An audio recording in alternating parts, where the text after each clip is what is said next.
اور نہ شیطان کے کارندے ہمارے اوپر قابو پا سکیں اور وہ ہمیں اپنے بہکاوے میں لا سکیں۔ بلکہ میں آپ کو بتاؤں کہ اسی مکہ کی سرزمین میں بڑے بڑے سرغنہ لوگ نبی صلی اللہ علیہ وسلم کے پاس خانہ کعبہ کے اندر، مسجد حرام کے اندر آئے اور کس طرح کی سودے بازی انہوں نے کی۔ سیرت ابن ہشام جلد نمبر 1 صفحہ نمبر 362 پر ہے۔ واقعہ کچھ یوں ہے کہ نبی صلی اللہ علیہ وسلم مسجد حرام کے صحن میں تھے، آپ نے خانہ کعبہ کا طواف کیا اور طواف کرنے کے بعد آپ وہیں پر تھے کہ اتنے میں کفار مکہ کے 3 بڑے سرغنہ لوگ، جن میں سے ایک کا نام ولید بن مغیرہ ہے، دوسرے کا نام امیہ بن خلف ہے اور تیسرے کا نام عاص بن وائل ہے، یہ تینوں سرکردہ لوگ نبی صلی اللہ علیہ وسلم کے پاس آئے اور کہنے لگے، اے محمد بن عبداللہ صلی اللہ علیہ وسلم، ایسا کرو کہ آپ ہمارے معبودوں کو بھی پوجو، ہم جسے پوجتے ہیں آپ بھی پوجو، اور جسے آپ پوجتے ہو اسے ہم بھی پوجیں گے۔ اس طرح سے اگر ہمارا معبود تمہارے معبود سے بہتر نکلا تو تم اپنا حصہ پالو گے، اور اگر تمہارا معبود تمہارا اللہ ہمارے معبودوں سے اچھا نکلا، بہتر نکلا، تو ہم بھی اس سے اپنا حصہ پالیں گے۔ ایسے میں اللہ رب العالمین نے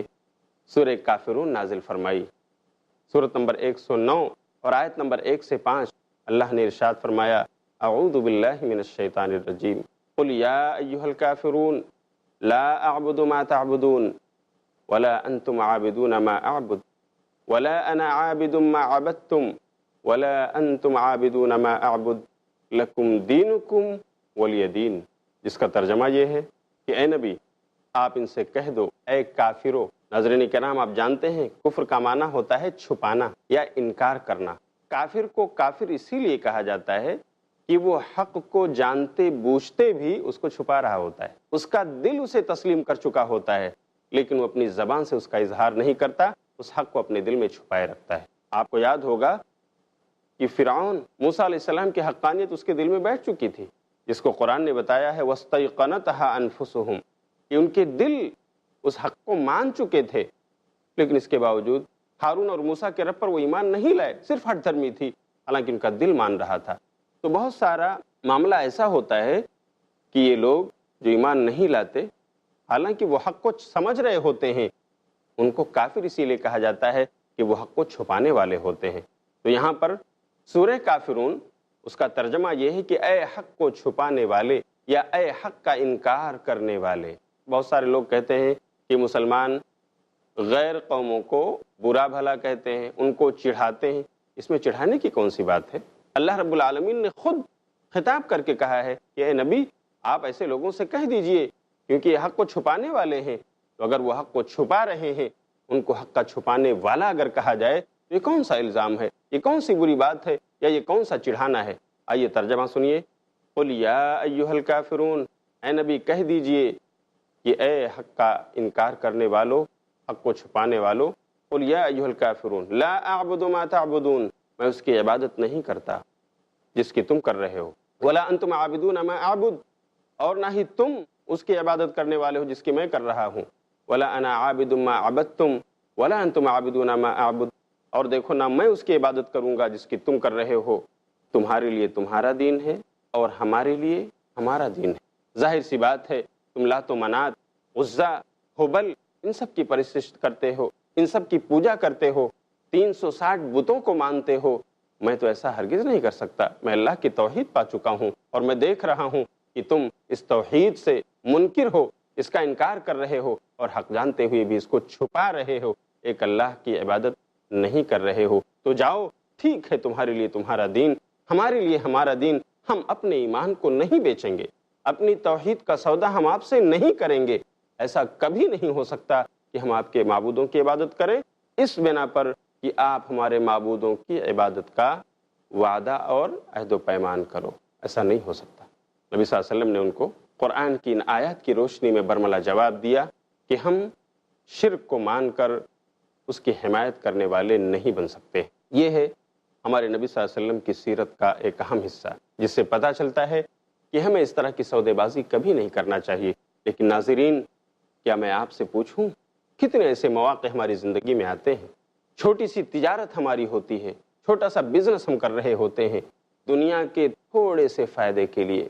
اللہ کی قسم ہم اپنا ایمان بیچ دیتے ہیں، سودے بازی ہو جاتی ہے، اور اس طرح سے ہم جھوٹ بولتے ہوئے نظر آتے ہیں، لوگوں کو دغا دیتے ہوئے، لوگوں کے ساتھ فریب کرتے ہوئے نظر آتے ہیں تاکہ دنیا کا یہ فائدہ مل جائے۔ ہمارے نوجوان اپنے ایمان کا سودا کر بیٹھتے ہیں، حالانکہ اس ایمان کی قیمت ان کو سمجھنا چاہیے۔ کتنی عظیم دولت ہے وہ دولت جس کو محفوظ کرنے کے لیے، جس کی حفاظت کے لیے ہمارے نبی اور نبی کے صحابہ نے اپنا وطن عزیز تک چھوڑ دیا، اپنے کنبے قبیلے کو خیر بات کہہ دیا، اپنے کھیت اور کھلیان کی قربانی پیش کر دی، حتیٰ کہ جان سے مارنے کی دھمکیاں بھی دی گئیں، لیکن یہی ایمان کی دولت تھی جس کو لے کر انہوں نے ثبات قدمی کا ثبوت دیا، پہاڑ بن گئے، کفر اور شرک کے سامنے بالکل نہیں جھکے۔ ناظرین،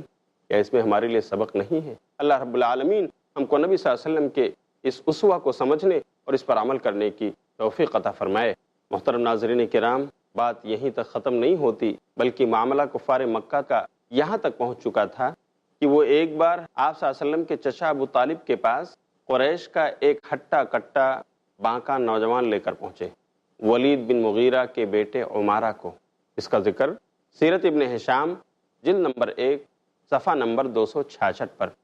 کہ کفار قریش جمع ہوئے ابو طالب کے پاس آنے کے لیے، اور انہوں نے